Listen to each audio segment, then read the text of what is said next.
Yeah, well, guys, we're here today with Australian artist Mike McGann. I was sort of lucky enough to first meet Mike when I went to like a pop culture collectibles fair in Hurstville, I think it was. Yeah, and I saw Mike stand in the distance, and there was these T-shirts on a rack, and the T-shirts that I saw just had designs on them that mixed pop culture in a way I'd never seen before. Plus the use of line that Mike had was a use of line that sort of harked back, I could tell, to kind of that very DIY aesthetic that came about in the sort of late 60s and 70s with the zines that the sci-fi fans were sort of mailing to each other. And then I went over to Mike, we had a bit of a chat, I got to know him, I bought one of his T-shirts, we've chatted more since, and I thought it'd be, I guess, nice for Mike, nice for me, hopefully nice for you guys to get to meet him.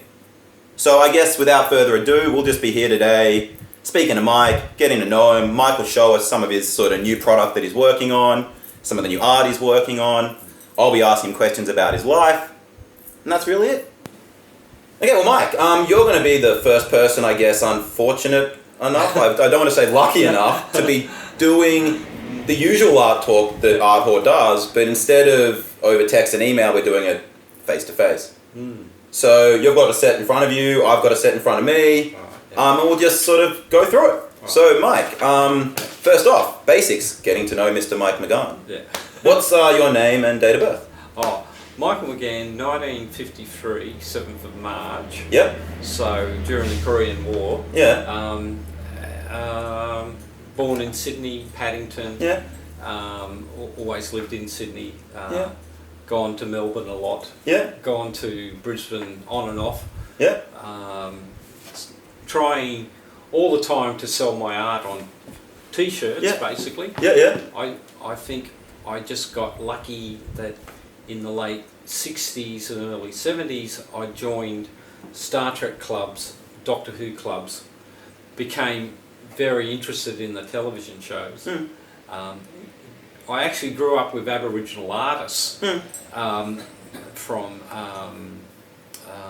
La Perouse, who used to come to Matraville High, and we'd have drawing books where we'd sit around in the schoolyard drawing the latest American animated television series, like Johnny Quest, the Jetsons, all these early animation programs has turned us all on, and at the time the Marvel comics were.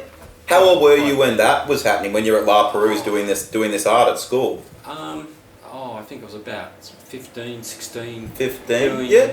Okay. Stuff like that. And if you could sort of jump from being, say, 15 and that memory, what's a memory that you might have, say, from when you jumped up and you were 20 and it was, say, the early 70s or thereabouts? Oh, well, by then, a lot of the clubs in Sydney were producing fanzines, and there were some people up in the mountains producing Star Trek stories, which all needed illustrations for.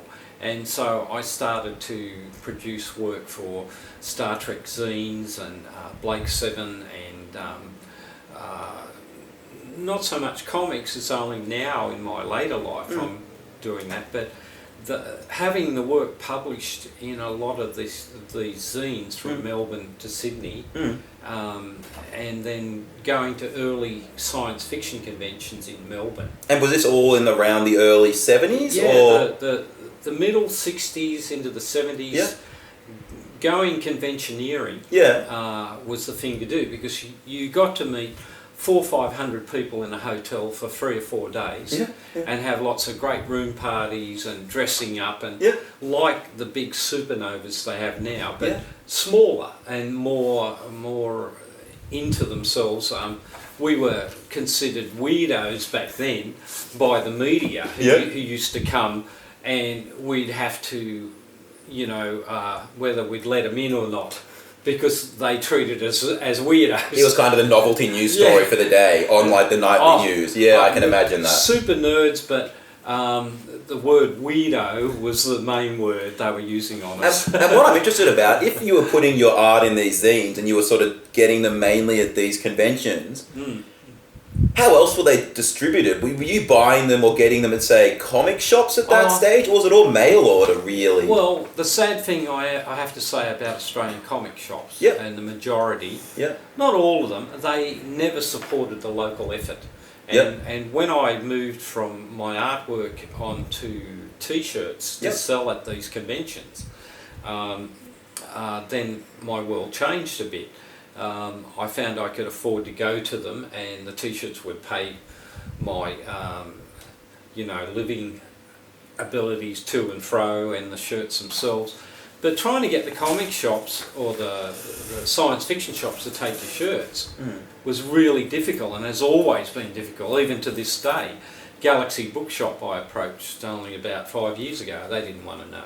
Well, you've hit on something that's really interesting to me, which is the T-shirts that you do. That's how I first sort of met you, I guess, and got drawn into everything that you do. It was back in the early 70s, late 60s, like you're saying, and you were doing these T-shirts. But what I'm really interested about is how were you doing these T-shirts? Like, what was the physical methods that you were doing to do the art, to make them, to produce them? Were they all screen printed, Mike? Well, I used a method of photographic screens, but then to add to the colour screens, I would physically hand coat the screens. I'd make my own screens up to add the extra colours. I bought into a machine called a carousel, so I could do 4 colours. Then I found you can overdo it, and it's still not quite appreciated, but the strength of my line and my illustration ability gave me the power to keep doing them. And then I sidelined into other things. I started to do shirts for gun shows, taking a lot of the American ideas, making them Australian, doing cartoonic ideas with ducks and hunting. And this is another side of my life people within the science fiction scene never saw. And between balancing those gun shows out with the science fiction cons, which weren't a lot anyway, they do, you might get to 3 or 4 a year. That's what I would have thought. That's what kept me sort of producing science fiction fantasy art. Well, taking it back, because I'm just interested in this, is you said you had a carousel that you bought into to do your screen prints, but if you could take it back, should we imagine you in a room doing all this yourself, or was it you part of a collective that helped each other, or were you doing it literally all from the drawing to the screening to the printing? Was that all yourself out of, say, your apartment back then or your house? Well, what was the actual environment around all that when you were doing it? Well, I got lucky way back. I had early political involvements through the University of New South Wales, Farunka. Zine. I did a lot of artwork in there, just fill-ins here and there. Then I went over to Sydney Uni and I did artwork through their magazine. And then by a weird coincidence I met a chap by the name of Colin Charlton, who was doing a lot of left-wing artwork and Aboriginal artwork, mainly to support the Aboriginal land causes. And they used to make my screens up. They were very good. They gave me a very good cheap price to expose them and get them made up. And I myself at home was actually constructing the frames and putting the mesh on and screen printing the shirts at home. I lived with 2 other artists for a time, Lewis Morley and Marilyn Pride, who are terrific artists in themselves. Lewis made the very first, how would you call it, rubber suit of aliens for the movie. When that movie came out, he had done an industrial design course. So he was very good at sculpture, and he built a full-on rubberized alien suit, and eventually was the first commercial on Australian TV to sell the videos when we had videos of it. And he and his girlfriend, we all go to these science fiction conventions on and off together. And it was all you three living together at this stage. In the late 70s, was it? If that's when Aliens came out? Or Aliens, sorry. Yeah, we were over in Petersham in a shop front. Yeah. And the shop window, we used to actually... Lewis and Marilyn did. They put on little toys in the front window, science fiction toys, because as big a nerds as what I guess I was at the time, and Lewis's work and Marilyn's work, which was basically dinosaurs on stones, on rocks. She'd paint these amazing Renaissance style paintings of dinosaurs and sell them through the auctions, through the conventions. So we'd all go, and Lewis would either be romping around in his costumes or telling people about his times. He was getting involved in the movie industry. He worked on one of the Star Wars films here. He was involved in... there was a movie with a giant pig. Oh, I forget the name of that. Razorback. Razorback. Because that period, that late 70s, early 80s period, because you mentioned your friend was named Lewis Morley, you said. Lewis Morley. Yeah, because that's interesting. So I know that was a brief flash in the pan period where there was money in the Australian film industry. And I think it was there for maybe, you probably know better than me, but the mid-70s through to the late 80s or thereabouts. He got more of that work. I was still off doing my thing, of course. All the sci-fi stuff. And so to take it back again, you were getting your screens done to do all this sci-fi and gun show stuff. Funnily enough, from your political causes back then. Well, and they were making them up for you. That's kind of interesting into itself, that they were sort of supporting all this sci-fi DIY stuff within all the Aboriginal land stuff. On top, we had war games conventions. Yeah. And people who go to war games conventions, they like to buy shirts that have tanks on them. So I can imagine. I'm doing Tiger tanks and Panther tanks, and I'm taking them into this Colin Charlton guy who's questioning me about Michael Whitman shirts. The Black Baron, as they call him today. He was a Panzer commander. He commanded a Tiger. He was killed in Normandy in ⁻44. Yeah. And they call him the Black Baron, as like the Red Baron out of World War One. He was very popular, but he was a Nazi, wasn't he?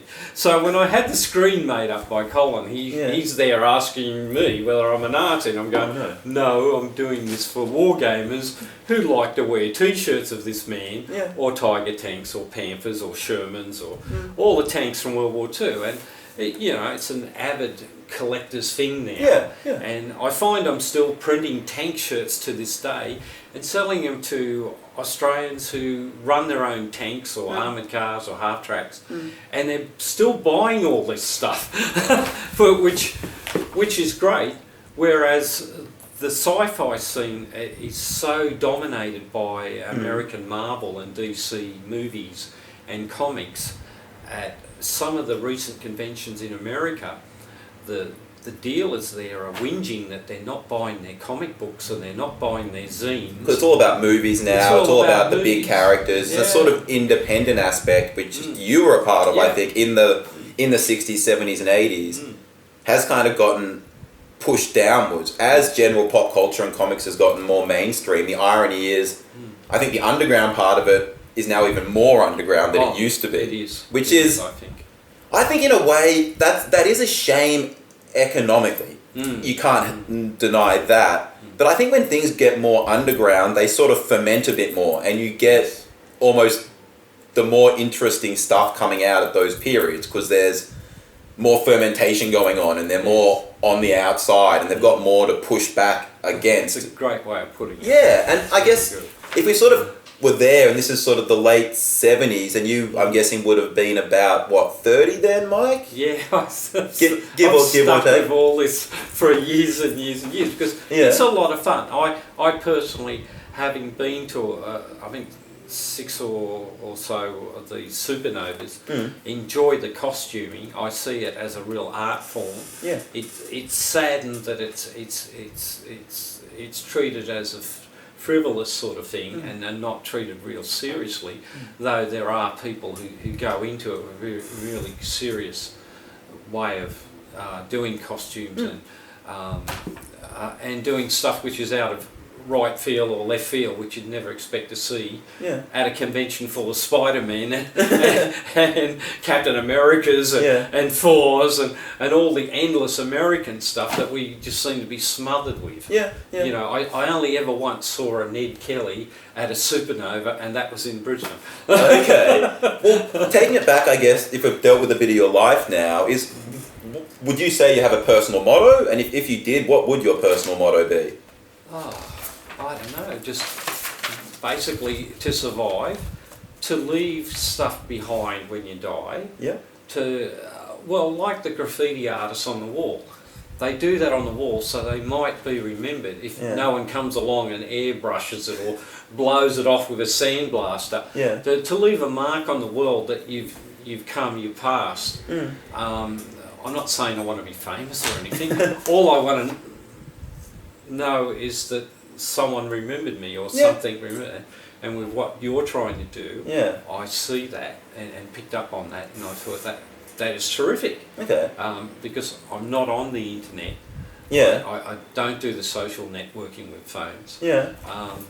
My two close friends, Owen and Tanya, who publish my comic books and help me get to Supernova and different shows, are the only connection that I really have in that these shows are on. Because they help you sort of get in there. And that's the problem, trying to get in there. And you touched on something, and then you might just take a pause as well, but you hinted at graffiti, which is quite interesting. I mean, to myself, I didn't know you had any interest in that. Oh, I love it. You love graffiti. Well, just quickly, why do you love graffiti so much? Oh, I don't know. It's just everything graphic that I see in my life, things that I've liked, has always been of a graphic nature. I feel if all artists can get themselves to a level where they can feel confident in drawing the human body and getting down and making an impact.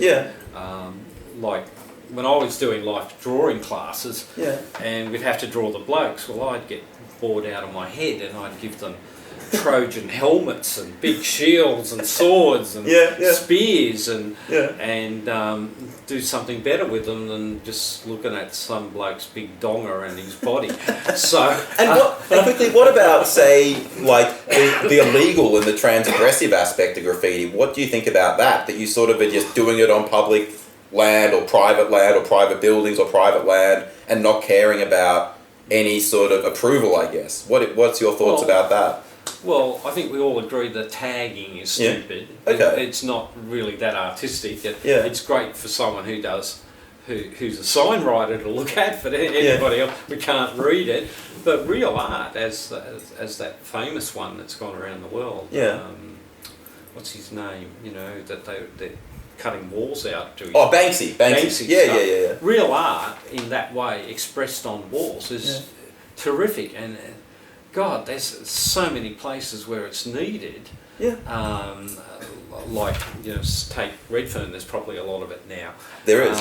I grew up, you know, coming through these areas in my past and seeing nothing on walls and it's a joyous thing when you go to Melbourne and you walk down some of those alleyways and what could be just grey becomes this wash of colour. It is amazing. Great, isn't it? No, I think for the moment we might just pause it there for a second and then we can come back to it. So we'll just take a break and we'll be right back with Mike soon. So give us a sec. Okay, well, we're just back now with Mike again. So Mike, just to continue on where we're at, we did a bit about your life. I thought now it'd be good to just chat specifically more about the art stuff and the art side of things. So, who are some of your favourite other artists? Because as you and I just discussed then, we've mentioned that your work reminded me when I saw it of people like Wally Wood and Frank Frazetta. So who are your influences and your other favourite artists? A lot of the 1940s art that I collected out of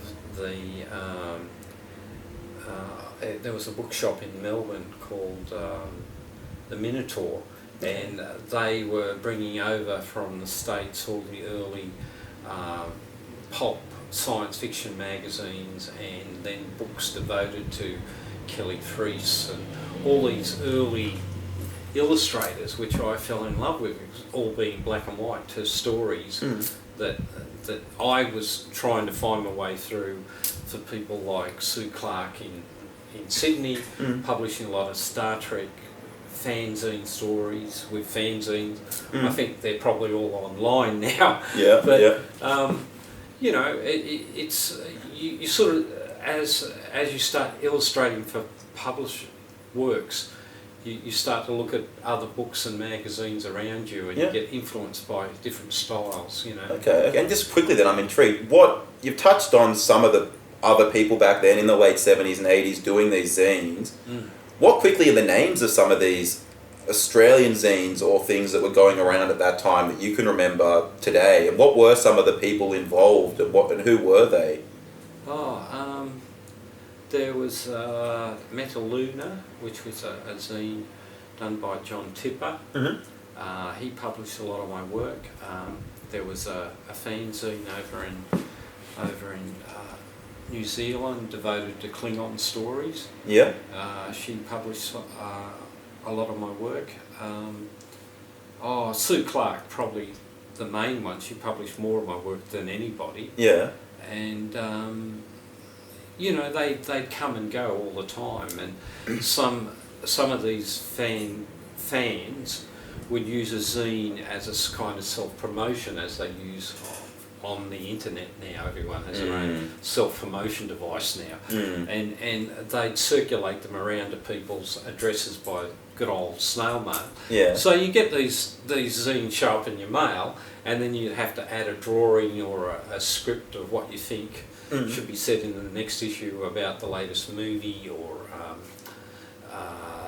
the latest television series, you know, like on Star Trek or Doctor Who or things like that. So I was in that sort of world. People were kind enough to send all this stuff to me. Okay. And it just quite inspired me to be drawing all this stuff, you know. So does that mean back then, say, the average week would involve, or let's just make it the average week, would the average week involve you going to your mailbox almost daily and getting another zine, or would it be they'd only come once a week? How often were these zines getting exchanged back then? Sometimes you get 2 a week, sometimes every month. Yep. But it was like an underground publishing scene. Yeah. And now that's sort of gone away because it's also quick on the internet. Yep. The slowest thing on the planet, I reckon. And everyone fools themselves as quick.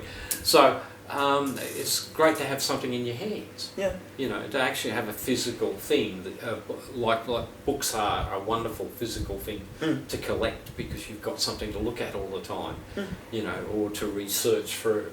So, okay. You know, taking it sort of back, I guess, more to the present, what would you think are some of the worst aspects that you've encountered in sort of getting your art out there, both sort of commercially and physically? Well, commercially I haven't bothered to chase commercial work because I'm too busy doing my own stuff. Yeah. I've even put people off in the past. No, I'm sorry, I won't see you for another 5 years or 10 years if I keep your screen. Yeah. So I ended up doing it all off, you know, probably too self-absorbed by it all. Yeah. But having a life where I did a bit of the military, and then I go into Star Trek and science fiction after all that. Yeah.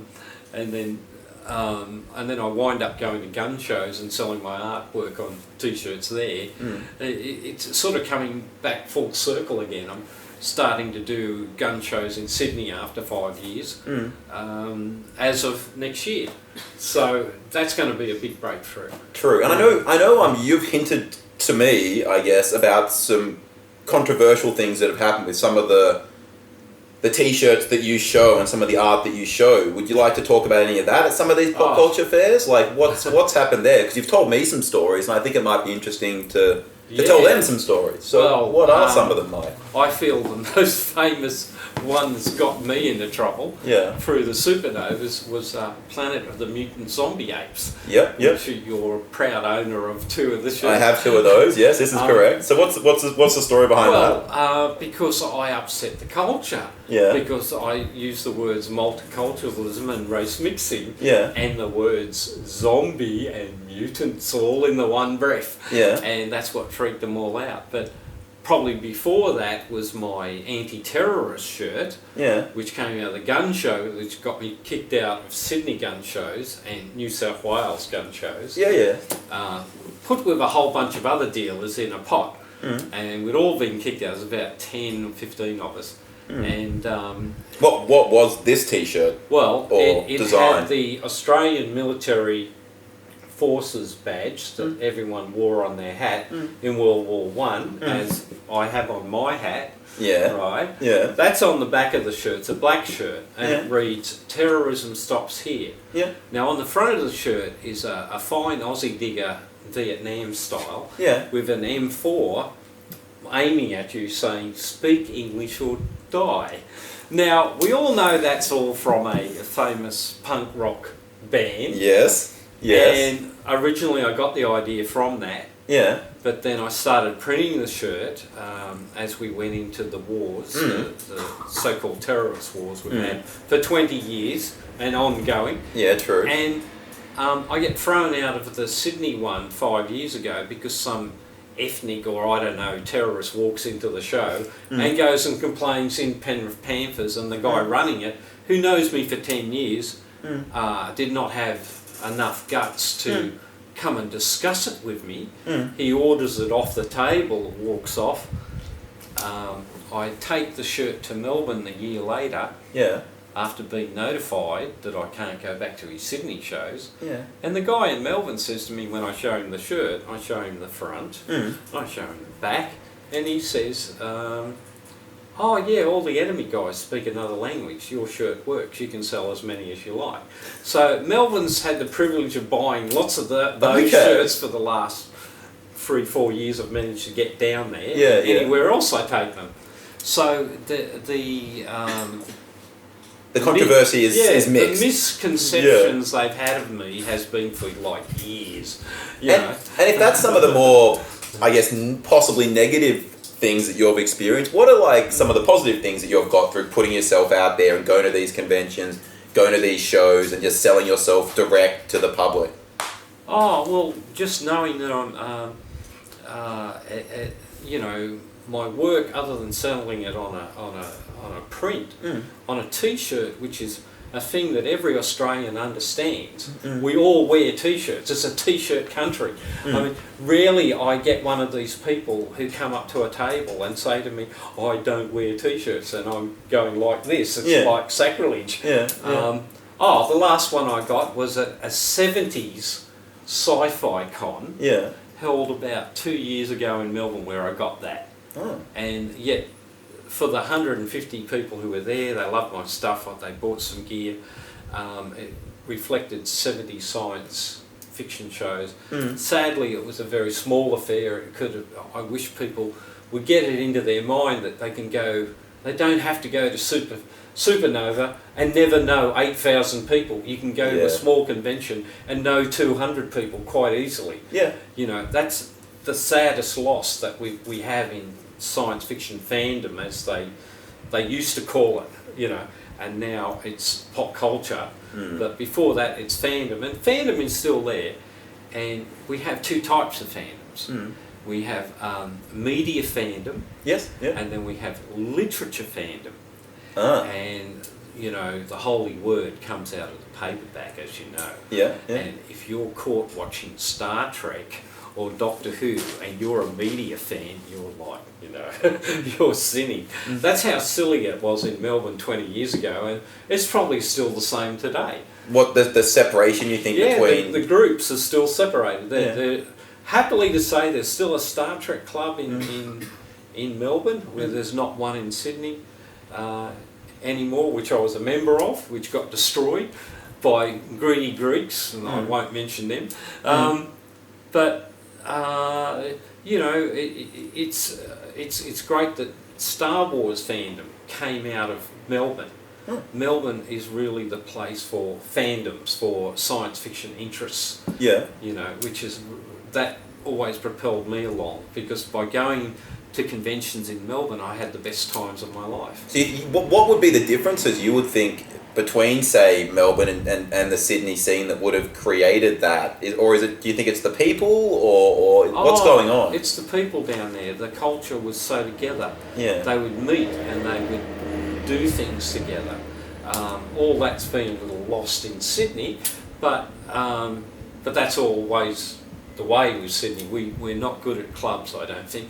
But down there, from what I hear back, they're still quite strong, and they still harken back to these good old days where we'd hire a whole hotel and just stay in there for the weekend and then have a dead dog party at the end of the weekend. Nice. And it was great because you could show your work, you could dress up in costume. Yeah. You could go to room parties and sometimes lift parties or stair parties. It was just party hardy. It was, and what was sort of going on at these stair parties, room parties? Oh, they were all talking science fiction movies, Yeah. Science fiction books. Back 20 years ago, the paperbacks were very important.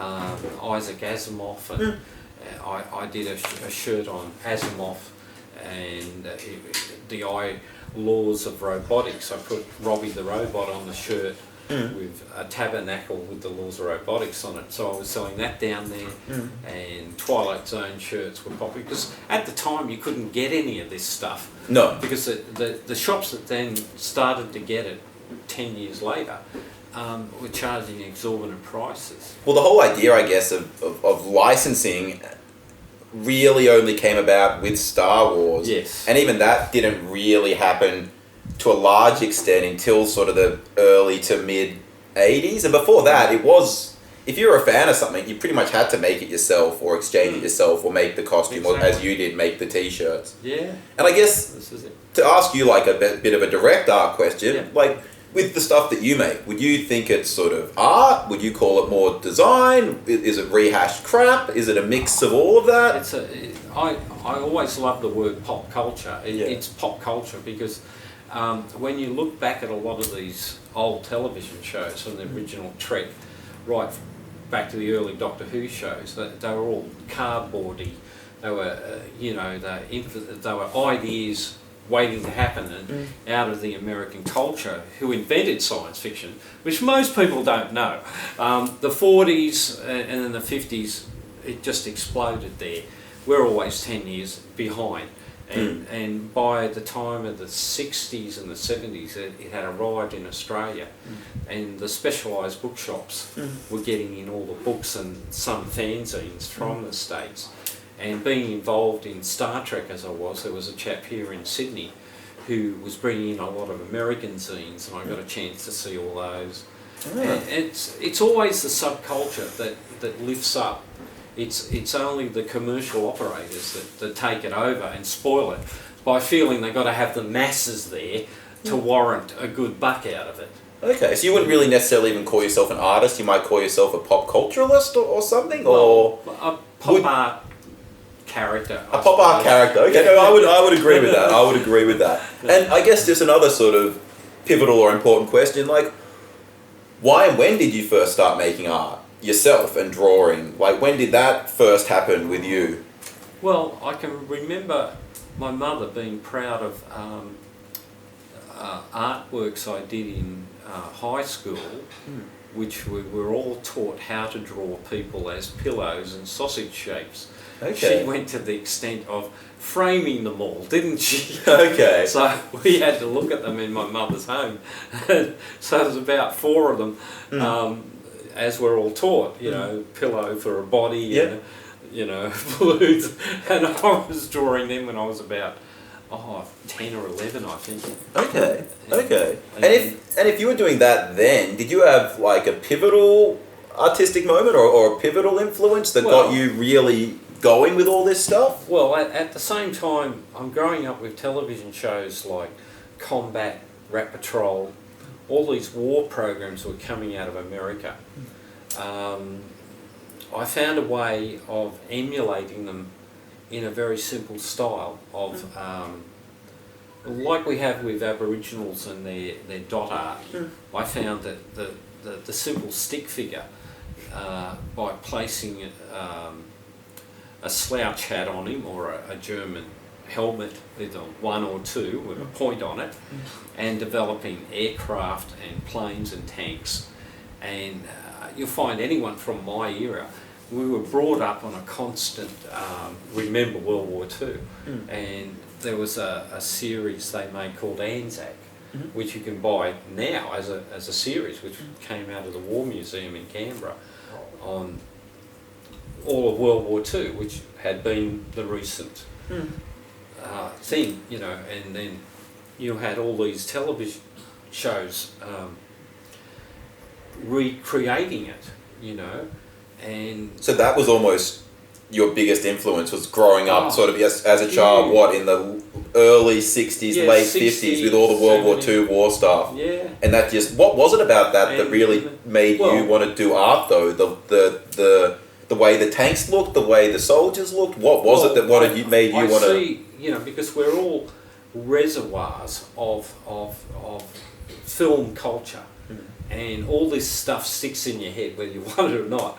And you find ways of understanding it and trying to deal with it, and then it's all come better in my later life, my middle life. But being commercially art taught me techniques on how to lift things before computers ever thought of doing it. So I dreamed up a way of tracing things, and then when the first black and white copiers came out, I'm in the local copy shop enlarging and reducing and creating designs that might capture somebody to buy a t-shirt in the end. Okay, well we'll leave it there for a bit and just get back to that in a sec. Okay, so we're just back now with Mike, and we sort of just started touching upon some of the ways that Mike produces his art, which I'm really intrigued to know about. Is how do you actually, to this day even, and how did you back it in the day, do all these drawings that you were making for the zines, and how did you also make your own screen prints back then? Well, it's once you learn commercial art, you start to pick up where you can get things made and where you can buy art materials, of course, and you like connecting the dots, as they say. And you bring it all together. They give you a convention a year away, and so you get a planning calendar and you plan out your attack plan. And having done military and being interested in military, I treat art as my soldiers are my art, and they're put on the line, which is usually on a table, to see whether they sell or not, you know, because I've done some things that haven't sold and other things that have. Yeah. And so I've approached it in that style, and it could pay any artist a good thing to do a commercial art course. And why do you think that is? Like you mentioned that you did one and you were commercially trained. What did that teach you? Just a quickness of line, or a way to reproduce your work easily, or what did you really take away from all that? Oh, well, basically you've got to figure out the market that you're in and what they'll buy. So, like a War Games convention, they'll, even back then, I found the Callan television show with Edward Woodward, which was on spies, and he played with model soldiers. So I did a Callan shirt, and there's a model soldier on the shirt, and then understanding they're playing World War II, so they're playing with models, armies of British, Germans, Americans. You start doing tank T-shirts for them, you know. Then you might go further, and this is one of my earlier shirts. Okay. The B-52. It's actually off an idea that came out of the Vietnam War. Yeah. Taking the B-52 as a peace symbol with a circle, and they actually had this on the back of their jackets. Oh, really? Over there. Okay. So I've actually never seen the design, but I knew roughly what it was from people telling me. So I made this up, and I've always sold this one. This has always been popular. Well, it's like a lot of your art that you do to this day, which is kind of hints at political stuff, very ironic, very funny, but I also think what's important about it, very well done and clean. Well, now, I guess if we've sort of chatted a bit about Mike's life about Mike's art and how he does his thing. I guess now we sort of might be nice to just touch upon some sort of odds and ends, really. Right. So just quickly, Mike, who was, say, your first crush? And why were they your first crush? Let's see. Well, there were Smith twins.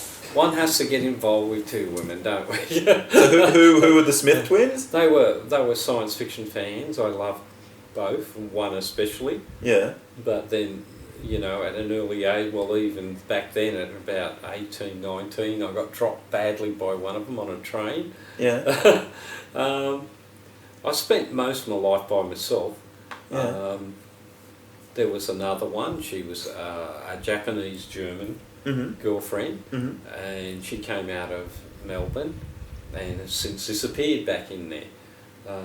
I've had flirtations with lovely Star Trek ladies from New Zealand, wearing those early Star Trek costumes which just knock your socks off and their legs and their boots. I can imagine. You know, women who pass in the night. Well, that brings us at conventions. True. Well, that brings us to another quick one, I guess. Do you think that sex changes everything? Oh, well, you know, how can anyone explain sex? It either suits your life or it drives you crazy. The I like that. Is to have a goal in life and to reach towards that. At my time in my life now, I find, gee, a nice quiet retirement to a country town would be lovely. Because it's going to get to a stage where I won't be able to stand up and screen print t-shirts. I can still do 20, 30 at a time, and that's all the numbers I've ever really done in different designs, yet there's probably nearly 200 designs now. It's just, you know, being stopped here and there by individuals and the change of the scene that slows you down in your life, you know. So what you've sort of hinted at, that what you're sort of implied that sex maybe as a younger man is good, but later in life it can get in the way of things and you've got to be a bit wary of it. Is that maybe what we can take away at home, or not quite? Well, you can overdo it with sex. And this is true. That drives you apart.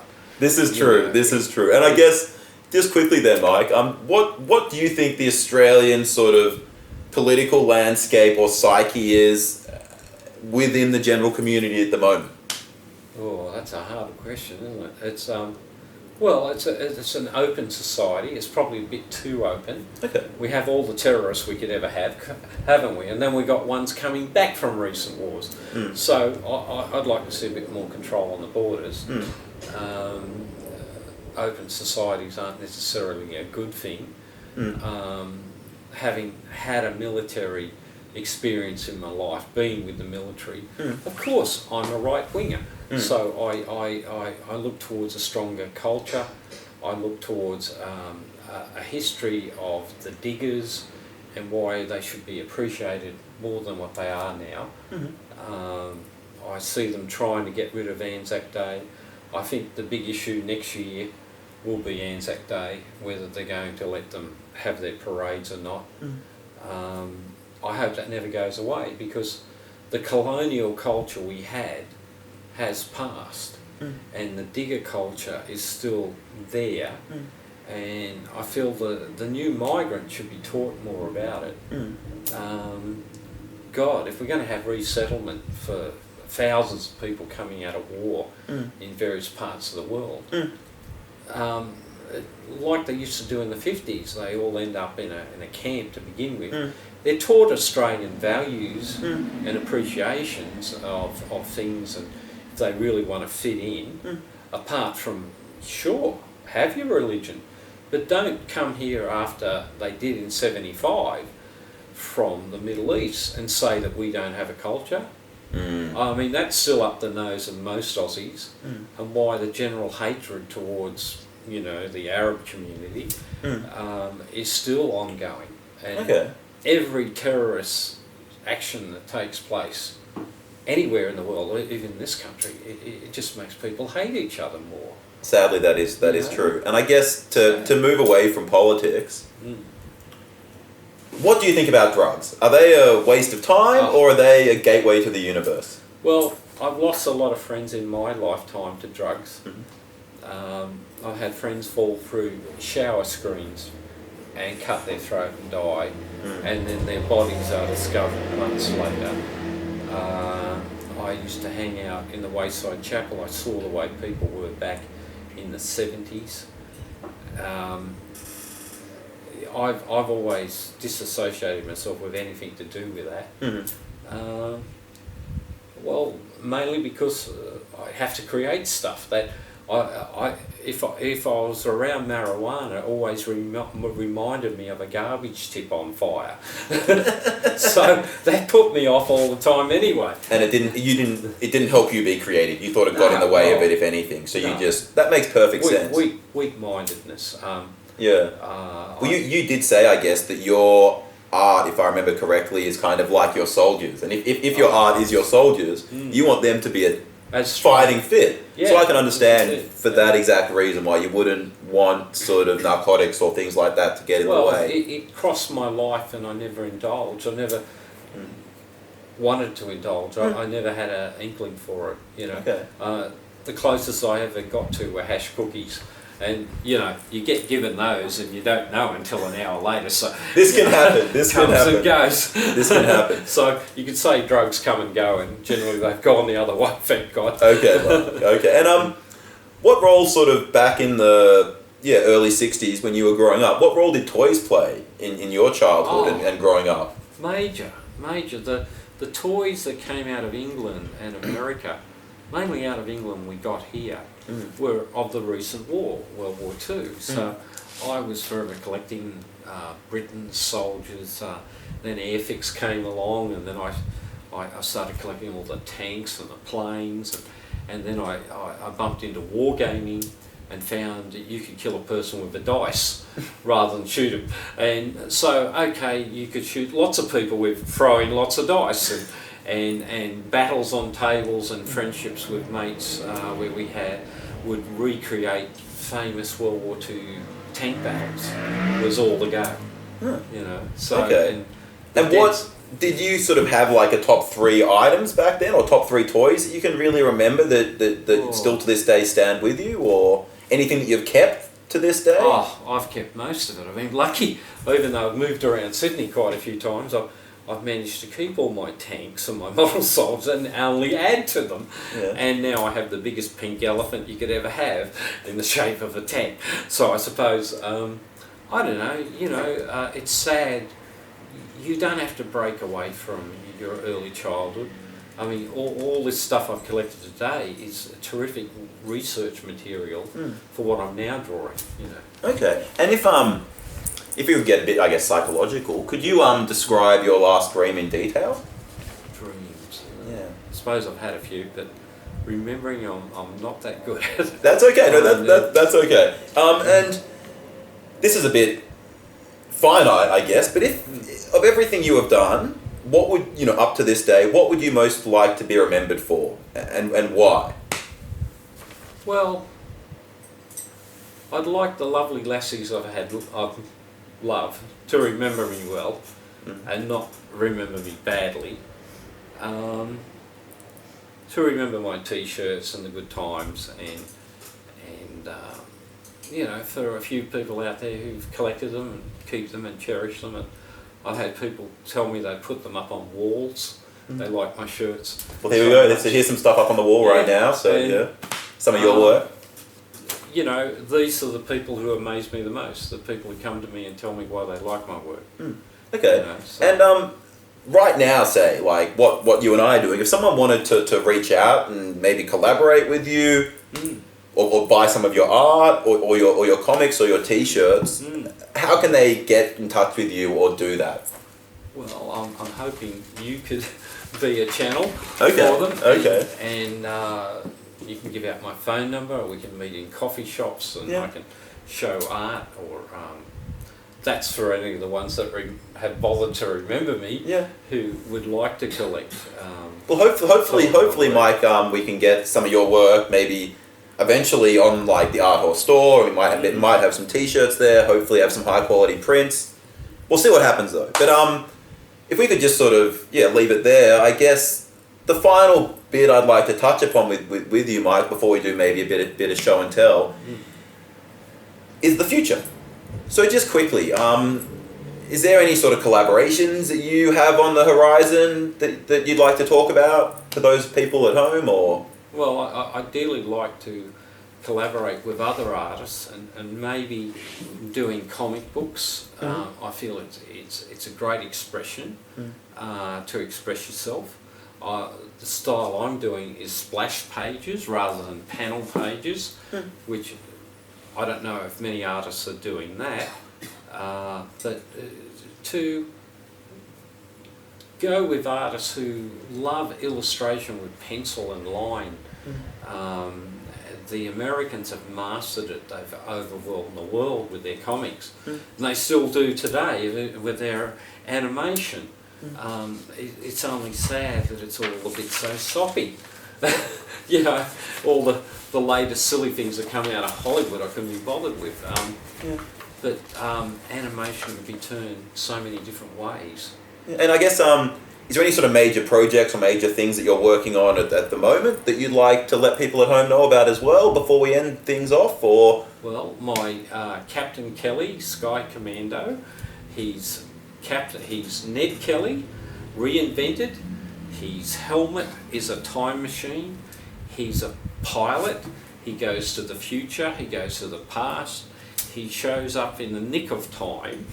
And he likes to shoot down Nazis and communists and, God, if Antifa ever gets planes, he'd be shooting them down.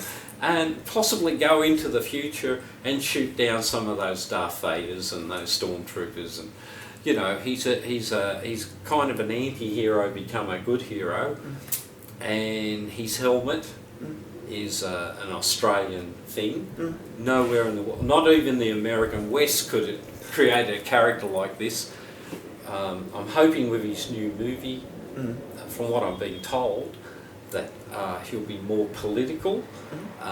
Sure, he'll do all the robbery and the shooting and the guns we've all had. Yep. But I feel that the other side of him, which was anti the British Empire and the lot of the Irish, is shown more clearly through the movie, and which, you know, we'll keep celebrating this man for, as the Brits have,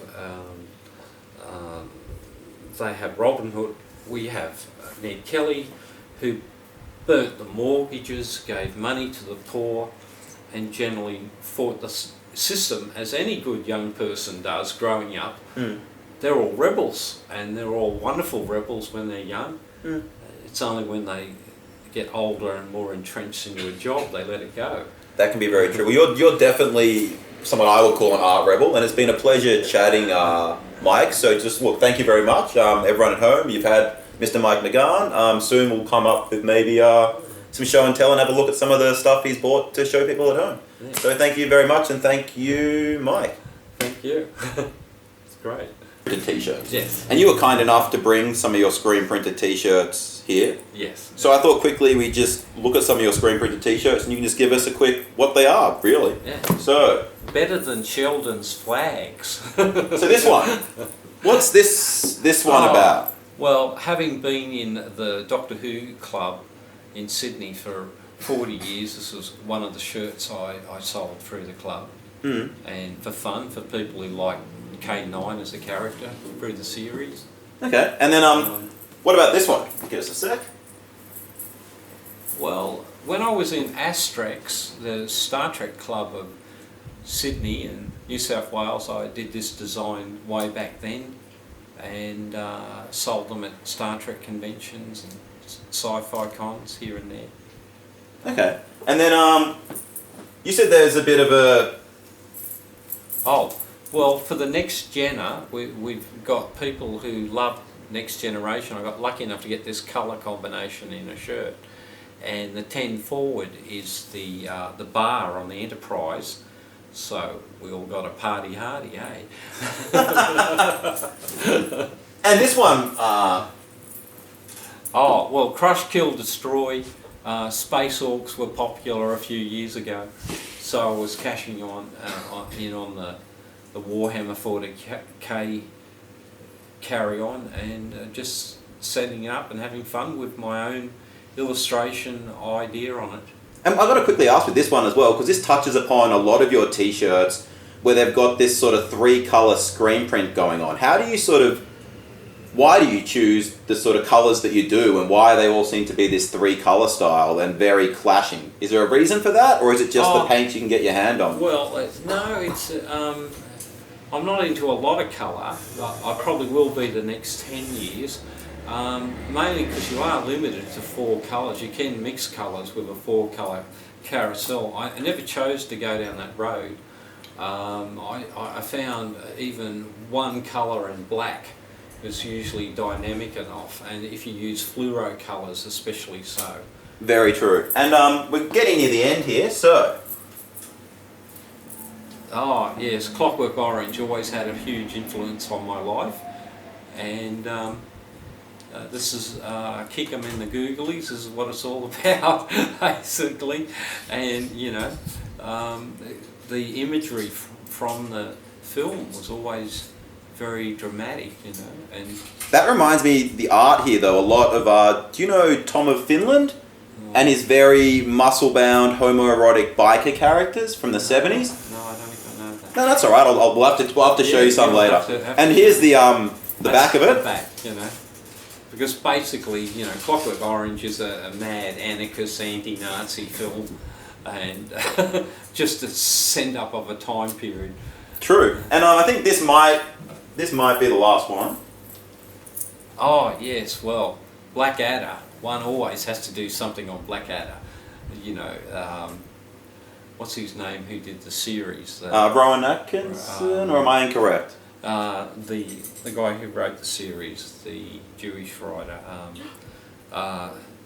Like Mel Brooks, he's as great as him as writing and putting out dramatic comedy or black comedy. So the character just melded with the dog, and what was it again? The dog and the Blackadder with attitude, Time Traveller's Guide. It's you know, the time travelling dog and his little boy meeting Blackadder. Warning, warning. I like it. So, well, that is just a quick selection, I guess, of some of Mike's screen printed t-shirts that just amazingly he has been doing himself at home since what, 1981 or so, Mike? Well, since the late 60s, early 70s. That early. So that probably means you are the longest running continuous t-shirt company in Australia that I think I know of, and you're doing it all yourself. Yeah. And it's been going for 40 years almost now, Mike. 40, 50 years I've been doing. I'm still doing shirts. I have friends now who use that transfer technology where you can use full colour on shirts, so I'll be using more of that.